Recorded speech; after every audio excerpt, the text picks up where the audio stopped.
Boa tarde a todos. Estamos ao vivo e é com enorme alegria que damos início ao 10º episódio do Podcêutico, o podcast de farmácia. Sou Amanda, coordenadora do curso de farmácia da Faculdade Estácio de Belém. É uma grande honra conduzir esse episódio, acompanhada do nosso brilhante acadêmico Rafael. Bem-vindo, Rafael, Obrigado. novamente. E hoje a gente vai conversar, né, sobre um tema muito importante, que é a atuação do farmacêutico nas doenças tropicais e ou negligenciadas. E para enriquecer o nosso bate-papo, né, temos a honra de receber o Dr. Luan Lendo. O Dr. Luan é farmacêutico generalista pelo CESUPA, especialista em farmacologia pela UFPA, especialista em atenção farmacêutica e farmácia clínica pela IPOG, mestre em ciências farmacêuticas e doutor em inovação farmacêutica pela UFPA, tem pós-doutorado em doenças tropicais pela UFPA, membro da Academia Brasileira de Ciências Farmacêuticas, Academia Nacional de Farmácia, professor adjunto da Universidade Federal do Sul e Sudeste do Pará, atualmente é diretor da Faculdade de Saúde Coletiva e coordenador do membro no mestrado em Saúde da Família. É membro do GT de Doenças Tropicais do CFF. Seja bem-vindo, doutor Luan. Obrigado, professora Amanda. Obrigado, Rafael. É um enorme prazer estar aqui nesse programa, que já trouxe muitos outros profissionais para falar de tema realmente muito significante, voltado à profissão farmacêutica. E aqui a gente está para discutir e conversar e compartilhar conhecimentos com vocês. Muito obrigado pelo convite. E para começar, né, nosso bate-papo, então temos algumas perguntinhas para fazer. E a primeira pergunta que a gente tem para falar é sobre o papel do farmacêutico na prevenção e tratamento das doenças tropicais. Fale um pouquinho Nossa, já sobre. chega assim, né, Rafael? É assim, gente, hoje em dia, antes de a gente falar qual é o papel do farmacêutico frente às doenças tropicais e negligenciadas, é importante dizer quem é o farmacêutico hoje em dia. Hoje o farmacêutico está voltado principalmente ao paciente, e hoje o farmacêutico clínico, que nós estamos vivendo todo esse cenário, ele foca principalmente na saúde e do bem-estar. Se a gente for levar em consideração o que é o conceito de saúde, que é definido pela Organização Mundial da Saúde, que a saúde não é apenas a ausência de doença. É todo um bem-estar físico, mental, social, e isso impacta diretamente no tratamento das doenças tropicais e negligenciadas. As doenças tropicais negligenciadas elas afetam principalmente as populações mais vulnerabilizadas, ou seja, parte do processo social. E as atribuições do farmacêutico clínico, de todas as expertises clínicas que ele acaba, desde educação em saúde, rastreamento de saúde, acompanhamento farmacoterapêutico, a gente faz com que a gente tenha efeitos bem significativos sobre o tratamento dessas doenças, fora a dispensação desses medicamentos que também existem muitos que causam muitas reações adversas e o farmacêutico tem que levar conhecimento, dispensar com qualidade, para tentar melhorar a adesão e, consequentemente, melhorar o efeito terapêutico desses pacientes. Bem, prosseguindo, sabemos que os farmacêuticos formados já com doutorado, assim como vocês, na parte de doenças tropicais, sabemos que estão muito à frente no. Como assim posso dizer? Deixa eu ver. À frente daquele acolhimento com o paciente. Sabemos que aqui no estado do Pará temos um hospital que é referência, que temos o bairro Barreto, que é uma grande referência aqui do estado do Pará de doenças tropicais. Então, dito isso, como os farmacêuticos podem contribuir para a melhoria da saúde em áreas endêmicas? Eu discuto muito isso com a Amanda, que a Amanda tem uma formação muito parecida com a minha, que a gente faz parte do laboratório. A gente tem um fator hoje, Rafael, que é o fator Amazônia, né? Inclusive, ontem eu estava dando aula sobre isso. As características sociodemográficas, populacionais, de acesso, enfim, aqui para o contexto amazônico, ele é muito mais difícil comparado a todas as regiões do Brasil. Então, isso pode dificultar muito o acesso. Mas, ao mesmo tempo, o farmacêutico formado na Amazônia, formado no estado do Pará, com conhecimento e expertise nesse assunto, por isso que é importante, a gente conhece ou tem um pouco mais de facilidade de chegar nesses lugares, mesmo tendo alguns empecilhos, que isso é normal, natural da região, mas por nós estarmos aqui, a gente consegue ter mais facilidade e saber o que nos espera. E por conta disso, a gente precisa estar nesses lugares, né? Infelizmente, em muitas regiões não tem o papel, a presença do farmacêutico, mas em outras regiões que possuem, a gente consegue ver que o tratamento, que o cuidado, ele é muito maior e muito significante. Então, a gente precisa estar nesses lugares. Hoje, a profissão farmacêutica está chegando nesses lugares. Nós temos alguns cursos do Conselho Federal de Farmácia que está em breves, por exemplo, na Ilha do Marajó, que é um grande desafio chegar a breves, mas a gente consegue chegar lá, principalmente para melhorar a formação desses colegas, para que consigam, de fato, trabalhar e tratar as doenças tropicais negligenciadas, tá? Então é um desafio, mas existem farmacêuticos em todos os lugares. Então a gente tem que capacitar, a gente tem que formar e fazer com que eles saibam que eles podem fazer toda a diferença no mercado de trabalho e na vida, principalmente da população. Baseado nessa pergunta, né, na sua resposta, é, que que perfil, que habilidades e competências o farmacêutico teria para desenvolver esse trabalho dentro das doenças tropicais? Por exemplo, um farmacêutico que recém-formado, ele teria essa habilidade? Ele conseguiria ter essa habilidade? Acredito que sim. A principal habilidade que eu vejo que o farmacêutico ele tem que ter é a empatia, né? Porque são populações altamente vulnerabilizadas, que são pessoas diferentes, são culturas diferentes, são posições diferentes, enfim. E esse ato de sensibilizar a importância, por exemplo, de utilizar um sapato fechado para evitar algumas doenças, muitas pessoas acabam não tendo. Então, o farmacêutico ele tem inicialmente tem empatia e tem que olhar muito para o próximo como um todo, na verdade. Mas, claro, trabalhar com doenças tropicais requer um pouco mais de especialidade, competência. Então, hoje, dentro daqui do estado do Pará, a gente tem algumas pós-graduações focadas a isso, como, por exemplo, mestrado e doutorado em doenças tropicais dentro da Universidade Federal do Pará. E a gente também tem uma área muito propícia para que a gente tenha essa amplitude de conhecimento farmacêutico que ele pode acabar adentrando, né? Fora outras especializações, outras capacitações que a gente tem que pode facilitar tudo isso, tá? Mas, principalmente, olhar por todo aquele aspecto clínico, todos os serviços clínicos. Hoje, o Conselho Federal de Farmácia tem uma resolução que trata sobre o papel do farmacêutico frente às doenças tropicais negligenciadas. É importante reforçar isso também. Então, tudo isso abrange principalmente as competências clínicas desse profissional.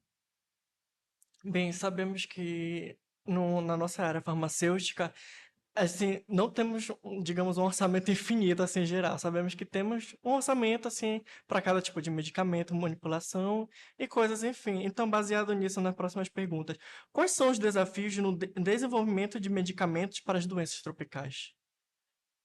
Principalmente investimentos, Rafael. Por se tratar de doenças tropicais e negligenciadas, que o nome já diz tudo isso, essa negligência ela vem muito, principalmente faltada do poder público. O poder público ele acaba não investindo o quanto deveria investir. Quando eu falo em investimento, eu falo em medicamentos, eu falo em pesquisa, eu falo em investimento dentro das universidades, que hoje as pesquisas, 80%, 70% das pesquisas no mundo, ou até mesmo no Brasil, acontecem dentro das universidades públicas, e não tem nenhum tipo de incentivo a mais para que isso aconteça. E realmente falta um querer vindo, de fato, do poder público para que aconteça esse investimento. Normalmente são medicamentos que vão tratar, cuidar, entre aspas, tá? Pessoas pobres que não vão ter recursos e, consequentemente, não vão conseguir comprar medicamentos da indústria. Então, talvez seja por isso que a indústria também não se mobiliza ao ponto de investir mais nesses produtos. E aí, aproveitando, o farmacêutico como profissional da saúde, como profissional dentro da área da pesquisa também, como é que ele pode contribuir para esses novos medicamentos, para tentar facilitar isso? Aí a gente entra muito no nosso trabalho, né, Mandinha? É. A gente faz parte lá do laboratório da universidade, que é um laboratório que está focado justamente na monitorização terapêutica de medicamentos. E através dessa pergunta, a gente pode até explicar um pouco do trabalho que nós fizemos em 2023, que foi numa comunidade lá no Acre, que a gente conseguiu diminuir muito a recaída de malária na região, né? A gente conseguiu verificar que em muitas daquelas regiões existiam pacientes, pessoas que tinha um problema genético, e esse problema genético fazia com que a metabolização de todos os fármacos, eles acabavam ficando de uma forma mais acelerada, ou seja, o efeito terapêutico não era desejado. Então, toda essa condução foi por farmacêutico, no caso eu e a Amanda, a gente teve muita frente disso, e a gente conseguiu verificar isso e, consequentemente, aumentou a dosagem e diminuiu a recaída. Ou seja, a pesquisa era muito fundamental. Então, o farmacêutico ele pode estar tanto na parte de produção de medicamentos, novas drogas, utilizando produtos vegetais, que hoje em dia existem pesquisas focadas nisso, reposicionamento de fármacos, monitorização e controle terapêutico. Então, o farmacêutico está muito adentro, que é a nossa expertise, medicamentos, a gente está muito focado nesse processo também. Bem, o farmacêutico em si, depois de formado, a gente sabe que é constante, assim, a gente não pode parar com os estudos, que tem sempre novas legislações, novas portarias, tem até não sei se eu vou falar besteira, mas eu acho que é a portaria 344, se eu não De me engano, 98, que vive mudando, toda hora entram os controlados e vão trocando, aí esse medicamento não era controlado, agora já é. Aí, essa constância de estudo, né? Então, voltado, isso mais específico na parte de farmacêutico, e seja formado na parte de doenças tropicais. Como.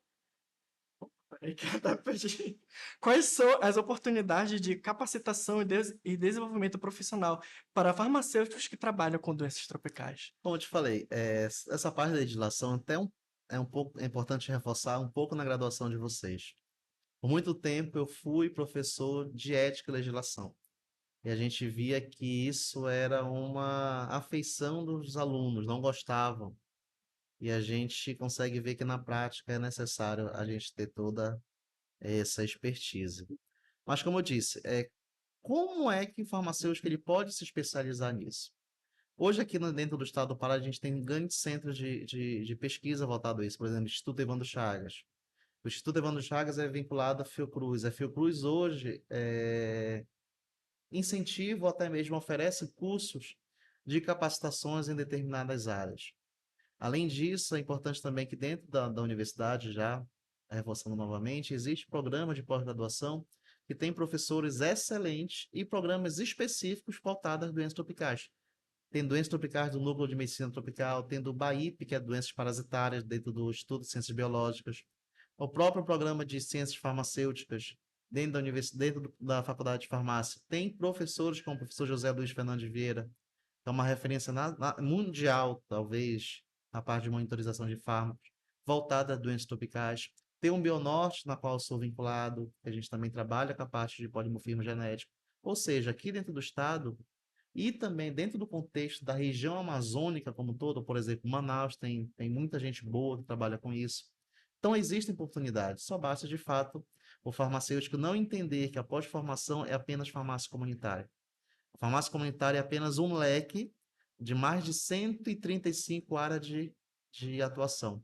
Então ainda existe mais 134, por exemplo, áreas que o farmacêutico pode explorar, e dentre elas uma área que precisa muito, que está faltando profissionais, é no contexto das doenças tropicais e negligenciadas.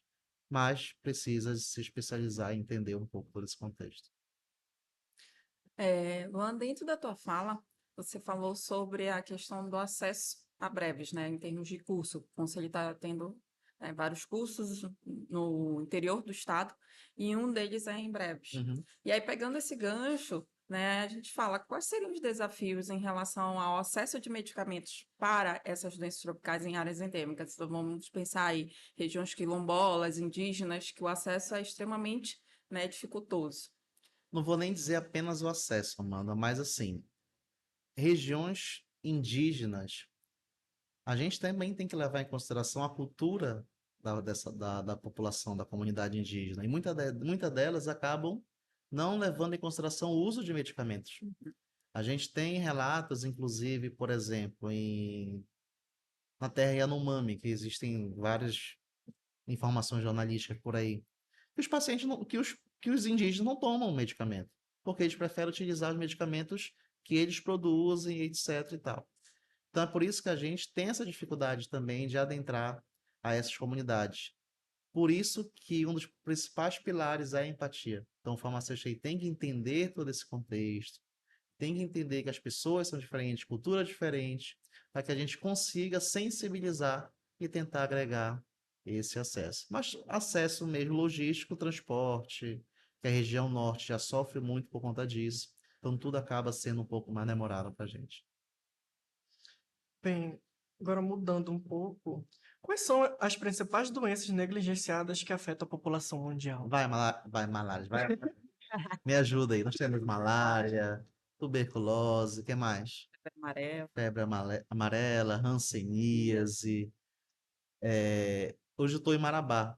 Se a gente for em Parauapebas, é uma das regiões que mais tem hanseníase no estado. Se a gente for adentrar um pouquinho aqui a região do Marajó, tem muita malária, né? Se a gente for um pouquinho próximo de Cametá, muita malária, muita tuberculose. Então, malária, tuberculose, hanseníase, febre amarela, ouro-puxe. Então, existem vários índices que acontecem no Brasil, no mundo todo, principalmente.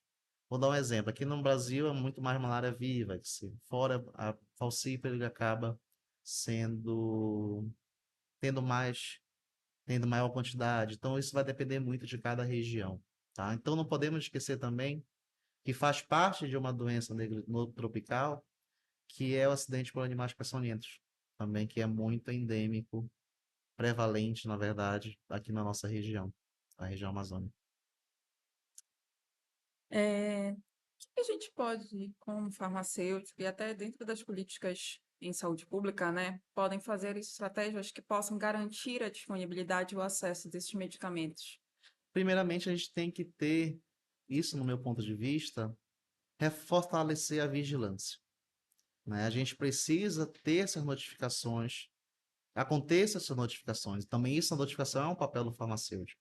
Quanto mais a gente notifica, mais a gente tem um parâmetro para que a gente consiga ter esses medicamentos distribuídos dentro do sistema público de saúde. Então, fortalecimento da vigilância em saúde, fortalecimento da notificação dessas doenças, consequentemente, vai ter mais acesso. Existem regiões que a gente consegue ver que você sabe que todas as características sociodemográficas, enfim, você consegue perceber que tem uma possibilidade de ter uma doença tropical negligenciada e você vai ver a notificação tá zero, né? Então, como vai estar zero e como vou trazer medicamento para cá se não tem nenhum tipo de notificação? Então, isso é um dos papéis que a gente precisa realmente superar como farmacêutico e tentar avançar nesse processo. Agora, reiterando as falas anteriores, que a gente já sabe voltado ao orçamento da área de farmacêutica, que é um pouco apertado, e também ainda essas pesquisas de desenvolvimento, que a gente sabe que não, não tem um certo investimento, assim, digamos, em pesquisas ainda para a área farmacêutica, assim, certo incentivo, assim por dizer.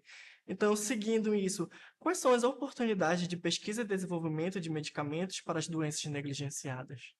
Não é que não tenha incentivo tem, mas não como deveria, tá? Deveria ser muito mais. Mas assim, hoje tem muitas pessoas analisando, pesquisando plantas, né, derivados vegetais, para que a gente consiga, para que eles consigam encontrar uma princípio ativo, substância ativa que possa favorecer eh, o tratamento de algumas doenças, né, malária, leishmaniose, entre outras. Existe também a parte de sistema de liberação de fármacos, né? Que melhorar os fármacos já existentes, trazer fármacos como a tecnologia, por exemplo, como a nanotecnologia, para que favoreça o efeito terapêutico, melhore o efeito terapêutico e diminuição de reações adversas. A gente também tem o processo de acompanhamento e monitorização dessas drogas. Então, existem muitas possibilidades que a gente consegue fazer nessa pesquisa e desenvolvimento de novos fármacos. A Amazônia, brinco que é um céu, é uma farmácia a céu aberto, então tem muita coisa a explorar. E tem pessoas que são capazes de fazer isso, né? Mas na parte, principalmente, trazendo produtos vegetais, produzindo através de novas tecnologias e ou até mesmo reposicionando, melhorando os fármacos já existentes, isso está bem consolidado aqui na nossa região. Se vai virar medicamento ou não, aí depende muito de você, como professor, né? Pesquisador, sensibilizar a indústria farmacêutica em querer acreditar naquilo que você está propondo, que é um outro desafio. Você citou em relação às questões de aperfeiçoamento farmacêutico, e aí citou o núcleo, né, de doenças tropicais, com relação ao mestrado, doutorado, a BioNorte. E aí, a pergunta que eu faço é, em relação à educação permanente do farmacêutico, como é que a gente pode ter esse farmacêutico melhor para o trabalho dessas doenças tropicais? O próprio conselho está tentando, visualizando isso? Dentro do conselho, a gente tem um GT, que inclusive eu e a Amanda nós fazemos parte, que é um GT sobre doenças tropicais e negligenciadas.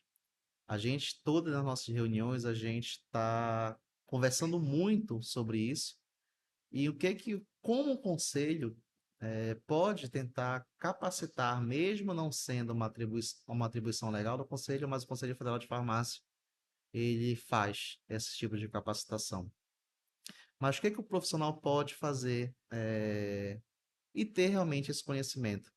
Falando exclusivamente do nosso GT, nós criamos vários tipos de informativos, nós criamos uma resolução, que isso trouxe mais esses farmacêuticos que trabalham com isso para o nosso lado, para entender mais o que nós podemos fazer. Nós fizemos um glossário que ainda não foi divulgado, mas vai ser divulgado em breve. E eu acredito principalmente que o farmacêutico tem que estar atento a vários cursos que essas instituições de saúde, focado principalmente nisso, como Fiocruz, entre outros, oferecem, porque oferecem muitos cursos. E também tem interesse, de fato, estudar a epidemiologia, estudar essa doença, que com certeza faz toda a diferença. Só um momentinho. Calma, toma uma água. Não, é só- Bem, aqui na parte da nossa região norte do estado do Pará, a gente sabe que o nosso clima sempre é ou chuva ou sol, o clima vai mudando de acordo, né? Então, nessa parte climática, como a mudança climática está impactando a distribuição e transmissão de doenças tropicais e negligenciadas? Ótima pergunta, Rafael. A gente está no momento de COP, né? COP 30, Uhum, meio ambiente. E a gente sabe que dentro do contexto saúde, hoje em dia, a gente não pode focar apenas no paciente. Existe um contexto chamado de uma só saúde, que é um contexto One Health, enfim, que envolve uma tríade, que é paciente, meio ambiente e animais. E essa tríade, focado principalmente em meio ambiente, fala muito do que você está perguntando. Devido ao alto aquecimento global, aumento de chuvas, vão criar vários criadouros, e esses criadouros podem ser ambiente propício para desenvolvimento e proliferação de algumas doenças, alguns mosquitos, enfim, que podem provocar. Fora também que nós temos as queimadas, né? As queimadas em algumas regiões aqui no estado do Pará são muito prevalentes, né? Então essas queimadas eles acabam transportando aquele bichinho, né? Posso falar assim, para o meio urbano. Isso também pode acabar fazendo isso. E a gente não pode lembrar também que isso pode, mesmo indiretamente, impactar nas vacinas, por exemplo. A gente tem muitas queimadas que podem acabar matando animais, cavalos, por exemplo, que são animais que são injetados soro para tentar a criação de anticorpos, enfim, e isso acaba impactando também. Então, todas essas mudanças climáticas, todos os ambientes que envolvam o contexto One Health, acabam impactando diretamente essa proliferação, tá? Hidrelétricas aqui no estado, né? Hidrelétricas em algumas regiões também acabam impactando o meio ambiente e acaba também provocando toda essa proliferação de doenças. É, em relação a questões multiprofissionais, né? O farmacêutico está inserido, são um multiprofissional desse cenário. E aí, como é que ele pode interagir com esses outros profissionais durante esse acompanhamento do tratamento, por exemplo, das doenças tropicais? Não só nas doenças tropicais. É importante que o farmacêutico interaja sempre de uma forma multi, porque a equipe multi consegue melhorar muito a saúde, né? Então, por exemplo, o farmacêutico ele vai entrar numa região vulnerabilizada, vai precisar de médico, vai precisar de nutricionista, vai precisar de enfermeiro, tá? Então, isso é importante ter essa interação. Então, essa interação, essa equipe multi, com certeza melhora a saúde. Isso é imprescindível. Só um profissional ele não consegue fazer algo que vários outros conseguem estar fazendo, tá? Então, isso desde a parte de identificação, que né, em muitos casos precisa de um diagnóstico, aí o farmacêutico não faz diagnóstico, a gente vai precisar de outro profissional que faça isso, então a gente tem que, até mesmo na prescrição, então a gente vai ter que interagir com esses outros colegas profissionais. Bem, o nosso curso de farmácia, como a gente sabe, é um curso muito amplo, que esse que é o atrativo da maioria das pessoas, né, que se inscreve.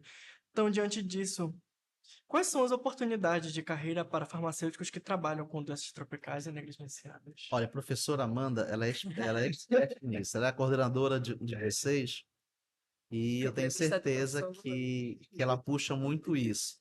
Mas assim, hoje, dentro da Secretaria Municipal de Saúde, nós temos profissionais que trabalham isso tanto a nível estadual quanto municipal. Então, adentrar a essas secretarias é importantíssimo, né? Muitas das vezes é por contrato, por concurso. A gente também tem concursos vindo da Anvisa, vindo do governo federal, dentro do Evandro Chagas, inclusive o Evandro Chagas startou um concurso que vai ser no final do ano para pesquisador, que o salário inicial é superior a R$ 15.000, 13 mil, R$ 15.000. Temos concurso propriamente da universidade, tá? Então, existem muitas oportunidades para que eles embarquem nessa situação, tá? Até mesmo nas unidades básicas de saúde, existem várias localidades que é importante fortalecer a atenção primária. Então, todas as regiões, todas essas oportunidades de atenção primária e secundária farmacêutica, ele pode estar atuando sem nenhum tipo de problema. Aproveitando essa questão do diagnóstico e do tratamento que a gente está falando um pouco, a gente está na era da inteligência artificial, né? Na era tecnológica. Como é que a gente pode utilizar essa ferramenta para a questão do diagnóstico e tratamento dentro da linha de combate? É, ainda está muito precoce, principalmente focado ao diagnóstico utilizando inteligência artificial. Mas ano passado eu estive em um congresso, que é o MedTrop, que é o Congresso de Medicina Tropical. Existem várias pessoas que trouxeram experiências exitosas utilizando inteligência artificial, que não é o chat GPT, que é a inteligência artificial muito mais específica para isso, que conseguiu principalmente agilizar o processo de diagnóstico. Às vezes a gente poderia, e que inclusive eles mostraram que pegaram lâminas que era totalmente irreconhecível a olho, né? E quando colocaram na inteligência artificial, conseguiu diagnóstico muito mais positivo. Ou seja, é muito precoce a gente estar dizendo isso, porque é algo novo, né? Mas é um caminho sem volta. Consequentemente, isso vai ajudar muito, principalmente em regiões muito vulnerabilizadas, que não tem, talvez, profissionais por perto. Então, isso vai ajudar muito todo esse processo, facilitar a rapidez, enfim.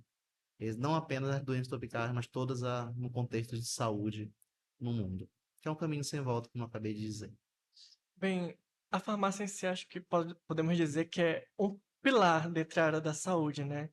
Temos a farmácia, temos os médicos, enfim, a farmácia eu acho que é um conjunto principal para poder estar auxiliando. Então, dentro disso, quais são as lições aprendidas com as experiências de controle de doenças tropicais e negligenciadas que podem ser aplicadas a outras áreas da saúde pública? Conhecer pessoas, né? Assim, dentro da nossa expertise, dificilmente a gente viu pessoas, né, mano? Mas pelo simples fato de a gente saber que o que a gente está fazendo vai impactar na saúde de uma população, eu acho que isso é muito gratificante. É por isso que um dos nossos pilares principais, eu até brinco, que é do primeiro pensamento clínico que nós temos é o acolhimento.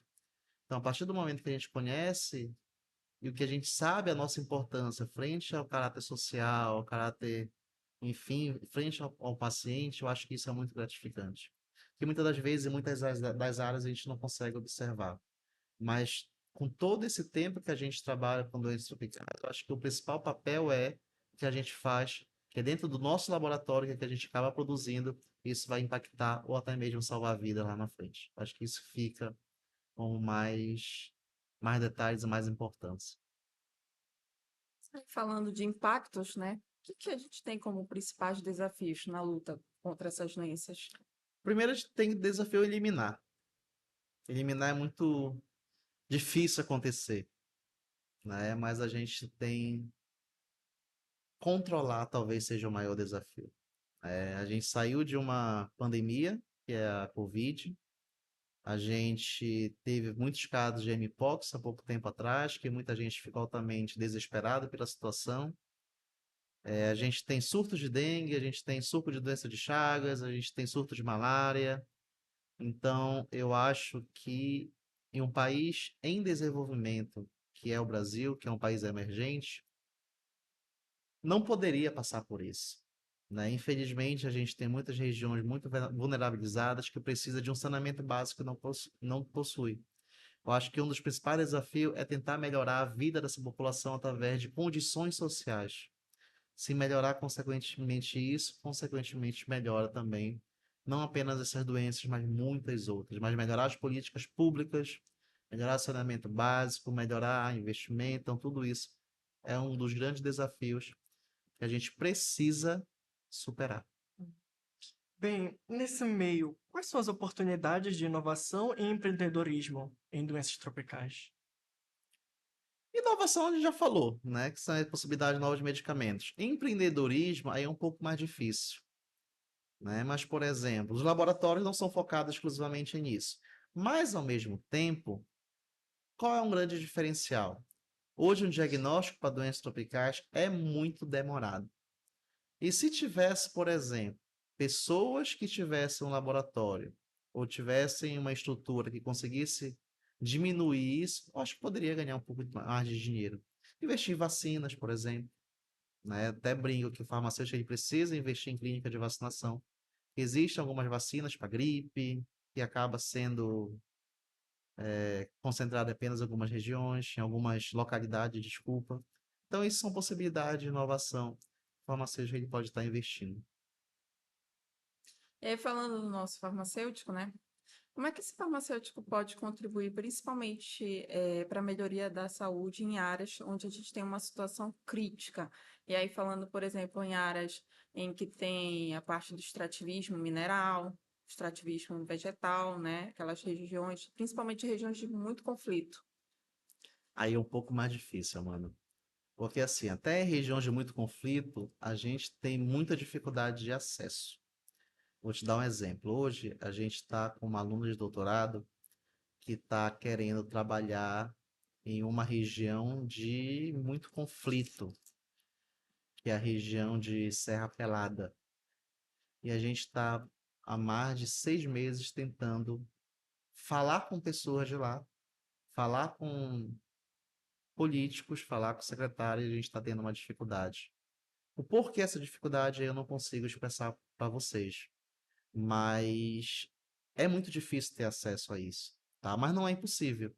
Então, se a gente conseguir ter um acesso facilmente a essas regiões e também levar saúde, que muitas das vezes eles não têm saúde, a gente consegue melhorar. Lembrando que o farmacêutico é o profissional mais acessível que nós temos em todo o mundo, talvez. Tá? Então, é toda essa acessibilidade e esse fácil acesso que as pessoas têm até a gente consegue fazer a diferença, eu tenho certeza disso. Bem, eu acho que agora uma pergunta mais questão pessoal, assim, por assim dizer. A gente sabe que o farmacêutico, qualquer área, está muito à frente de estar com o paciente, estar cuidando daquela pessoa. E na parte de doenças tropicais, a gente sabe que tem que ter aquele contato direto. Então, assim, do seu ponto de vista, doutor Luan, como farmacêutico, assim, a gente fala da saúde, assim, do nosso paciente, mas como farmacêutico, voltado já à nossa saúde. Como você pode lidar com o seu emocional nessas horas de atendimento com o público? Essas pessoas com Olha, doenças.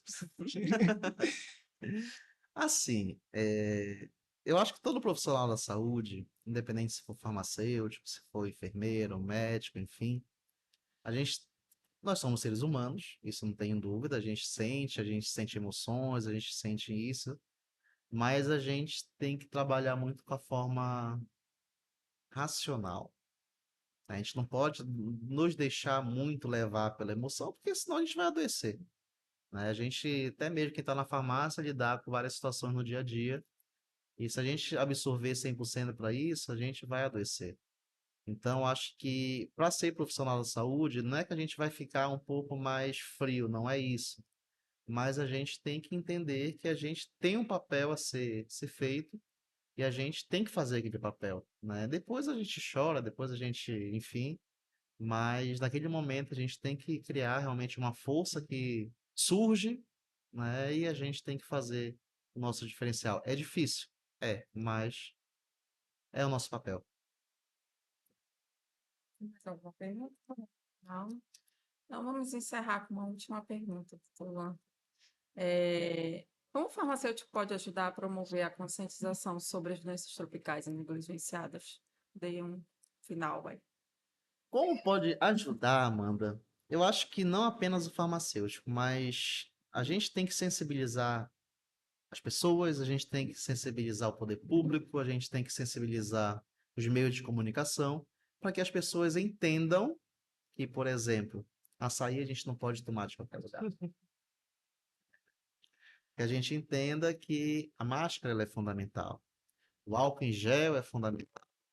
Tá? Então a gente tem que ter cuidado também. Então isso é um papel não apenas do farmacêutico, mas é um papel social que envolve múltiplos atores nesse contexto, que não é focado exclusivamente nas doenças tropicais, mas sim todas as doenças e promoção de saúde de fato no mundo. Isso é muito difícil. Mas eu acho que se cada farmacêutico que nós temos hoje, em média, próximo de 500 mil farmacêuticos no mundo, fizer o seu papel, a gente consegue dissipar e melhorar um pouco a saúde pública no Brasil e no mundo. Bem, em nome do Podcêutico, né, em nome da nossa equipe, em nome da Faculdade Estácio de Belém, agradeço, né, a sua participação, agradeço ter aceito o convite para esse podcast, ter disponibilizado parte do seu tempo para expor aqui. Saiba que, né, a faculdade, tanto a faculdade quanto o Podcêutico, sempre estará aberto, caso queira, né, contemplar novamente com a sua presença, com a sua entrevista, né, pode vir. Rafael? Bem, só Calma, Rafa. Respira. complementar e agradecer novamente sua presença, por ter disponibilizado o seu tempo. A gente sabe que a gente já vinha marcando desde um tempo. Amanda que atrasava tudo, desculpa, tá? Faculdade vai estar de portas abertas e agradecer novamente. Muito obrigado pela sua Muito presença. obrigado, Rafael. Muito obrigado, Amanda. Muito obrigado, Estácio, toda a faculdade do curso de farmácia. E é interessante fazer podcast, acho bacana. A gente fica meio tímido, mas a gente acaba meio se soltando. Eu não tô meio nessa mania, mas muito obrigado pelo convite. Eu agradeço. E vocês sabem que vocês podem contar comigo se for necessário, tá bom? Obrigada. E a gente tem uma lembrancinha, né? Anotar sua agenda. Obrigado. E Isso aqui, ó. Ganhei, viu? encerramos o nosso episódio. Mais uma vez agradeço ao Rafael por estar comigo aqui. Novamente agradeço a presença do Dr. Luan. Acompanhe a gente nas redes sociais, fique atento, que teremos outros convidados, outros temas, né?